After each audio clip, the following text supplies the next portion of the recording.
সোমবার ভোরে দুই বাস পোড়ানোর ঘটনার পর রাতেও রাজধানীর ধানমন্ডি সায়েন্স ল্যাব ও মিরপুর সহ একাধিক এলাকায় বাসে আগুন দিয়েছে দুর্বৃত্তরা। ফাটানো হয়েছে বেশ কয়েকটি ককটেল। রাজধানীর ধানমন্ডিতে ল্যাবেইড হাসপাতালের সামনে একটি বাসে দুর্বৃত্তরা আগুন দিয়েছে বলে জানায় পুলিশ। সন্ধ্যা 7:30টার দিকে খবর পেয়ে ফায়ার সার্ভিসের দুটি ইউনিট এসে আগুন নেভায়।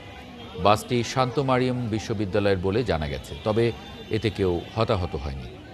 এছাড়া সায়েন্স ল্যাব, মিরপুর সহ বেশ কিছু এলাকায় বাসে আগুন দেয় দুর্বৃত্তরা। পাশাপাশি মোহাম্মদপুরে 4টি, মিরপুরে 3টি, শেরেবাংলা নগরে 2টি এবং মৌচাকে একটি ককটেল ফাটায় দুর্বৃত্তরা।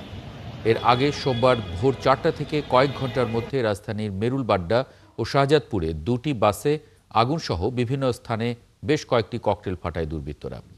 এসব ঘটনাকে নাশকতা হিসেবে দেখছে আইনশৃঙ্খলা বাহিনী। এরই মধ্যে সন্দেহভাজন একজনকে গ্রেপ্তার করেছে পুলিশ।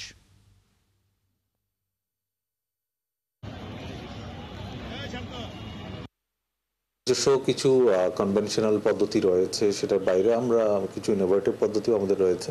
তো আমরা ঢাকাবাসীর জানমালের নিরাপত্তা নিশ্চিত করা, সেটা আমাদের মূল প্রায়োরিটি। সেটা করার জন্য আমাদের পক্ষে যত যা যা করণীয় সেটাই আমরা করব। জনগণকে আমরা একটুকু আশ্বস্ত করতে চাই, আমরা আপনাদের পাশে আছি এবং নিয়ে হয়তো কাতর্কিত হবেন। এই ঘটনাগুলোর পিছনে কারা জড়িত তাদেরকে শনাক্ত করার জন্য কাজ করছি।